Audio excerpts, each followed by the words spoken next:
ഇവിടെ അഫ്യാനാസിന് ചുമക്കാൻ കിട്ടിയിരിക്കുന്ന താഷിയാണ്. താഷി അഫ്യാനാസിനെ ചുമക്കുമോ, അഫ്യാനാസ് താഷിയെ ചുമക്കേണ്ടി വരുമോ എന്നുള്ളതാണ് ഇവിടെ എല്ലാവർക്കും അറിയേണ്ടിയിരുന്നത്. പക്ഷെ താഷിക്ക് ഒരു സംശയം ഉണ്ടായിരുന്നില്ല, അഫ്യാനാസ് എന്നെ ചുമന്നാ മതി, കാരണം എനിക്ക് വയ്യ അഫ്യാനാസിനെ ചുമക്കാനായിട്ട്.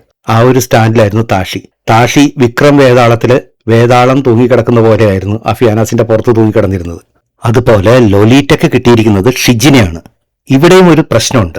സാധാരണ ലൊലീറ്റയുടെ ബെസ്റ്റ് ഫ്രണ്ടായിട്ട് പറഞ്ഞിട്ടുള്ള രാകേഷ് അല്ലെങ്കിൽ ഷാൻമോനാണ് നമുക്കറിയാം. പക്ഷെ ഇവിടെയും ലൊലീറ്റ ഇങ്ങനെ മാറ്റിക്കൊണ്ടിരിക്കുന്നുള്ള ആളുകൾ. എന്താ പ്രശ്നം എന്ന് പറഞ്ഞാൽ ഫേവറിസമാണ്, അല്ലെങ്കിൽ സഹോദരൻ സഹോദരി, ചേട്ടൻ കുഞ്ഞുപെങ്ങൾ, അമ്മ മകൻ എന്നൊക്കെ പറഞ്ഞിട്ട് പല പല ബന്ധങ്ങൾ ഉണ്ടാക്കുന്നുണ്ട് ആളുകൾ. അതുകൊണ്ട് ലോലിത സെലക്ട് ചെയ്തത് ഷിജിനെയാണ് ഇത്തവണ.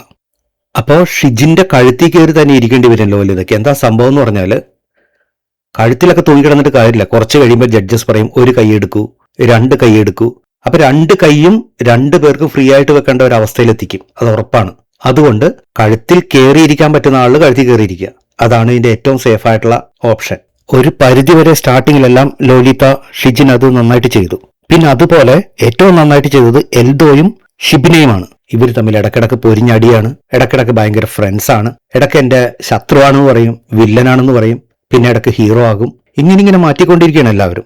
ഷിബിനെയും എൽദോയുടെ കഴുത്തിൽ തന്നെയാണ് കയറിയിരിക്കുന്നത്. കാരണം അവർക്ക് അറിയാം അങ്ങനെ ഇരുന്നാൽ മാത്രമേ ഇത് ജയിക്കാൻ പറ്റൂന്ന്. ഷിബിന കുറേയും കൂടി യോഗ നന്നായിട്ട് പ്രാക്ടീസ് ചെയ്യുന്നുണ്ട്, വെയിറ്റ് കുറവാണ്, ബാലൻസിങ് കുറച്ചുകൂടി ഉണ്ട്, മോഡലാണ്. അതുകൊണ്ട് ഷിബിനക്കും എൽദോയ്ക്കും കുറച്ച് അഡ്വാൻറ്റേജ് ഉണ്ടായിരുന്നു. ഇതിലാകെ പെട്ടുപോയത് സോനയും പൂജയുമാണ്. സോന പൂജയെ പൊക്കുമോ അല്ലെങ്കിൽ പൂജ സോനയെ പൊക്കുമോ എന്നുള്ള കാര്യത്തിൽ ഭയങ്കര തർക്കമായിരുന്നു. എന്തായാലും കഴുത്തിലൊന്നും കയറിയിരിക്കാൻ അവർക്ക് പറ്റില്ല, എടുത്തുയർത്താൻ തന്നെ പാടാണ്. എല്ലാവരും വിചാരിച്ച പോലെ അവരാദ്യം തന്നെ ടാസ്കിൽ നിന്ന് ഔട്ടാകുന്നു. പിന്നെ ഏറ്റവും എക്സൈറ്റിംഗ് ആയിട്ടുള്ള ആ ജഡ്ജസ് ഇറങ്ങിപ്പോകാൻ കാരണമാക്കിയിട്ടുള്ള ഒരു ഫ്രണ്ട്ഷിപ്പ് ഷിജിലാലും ഷാമോനും തമ്മിലുള്ള, അവർ തന്നെയാണ് ഇപ്പോഴും പാർട്ട്നേഴ്സായി വന്നത്. ഷാൻമോൻ അത്യാവശ്യം നല്ല ആരോഗ്യമുള്ളതുകൊണ്ട് ഷിജിലാലിനെ കഴുത്തിൽ നേരെ തന്നെ എടുത്തിരുത്തി. അവര് കുറെ നേരം നല്ല രീതിയിൽ ടാസ്ക് കളിച്ച് മുന്നോട്ട് പോയി. ഷിജിലാല് ഷൂ ശരിയാക്കാൻ പോയതാ, ഇടക്ക് ഒരു കൈ പതുക്കെ താത്തി. പിന്നെ രസകരമായിട്ടുള്ള രണ്ട് കൂട്ടുകെട്ടുകൾ രാകേഷും ശ്യാമും തമ്മിലായിരുന്നു. അതും രസകരമായിരുന്നു. കുറച്ചു നേരമൊക്കെ അവരും പിടിച്ചു നിന്നു. ഇതെല്ലാം ഒരു ഇൻഫിനിറ്റി പെൻഡന്റ് കിട്ടാൻ വേണ്ടിയാണെന്ന് ആലോചിക്കുമ്പോഴാണ് ഇതിൽ ഏറ്റവും രസകരമായിട്ടുള്ള ഒരു സംഭവം എന്ന് പറഞ്ഞാൽ, കുറച്ച് കഴിയുമ്പോൾ ജഡ്ജസ് അനൗൺസ് ചെയ്യാണ്, ഈ താങ്ങി നിൽക്കുന്ന ആളുണ്ടല്ലോ, കഷ്ടപ്പെട്ട് ഒരാളെ മേത്ത് കയറ്റിയിരുത്തുന്ന ആള്, അയാളായിരിക്കില്ല വിൻ ചെയ്യാൻ പോകുന്നത്, മുകളിൽ സുഖമായിട്ടിരിക്കുന്ന ആളായിരിക്കും വിൻ ചെയ്യാൻ പോകുന്നത്.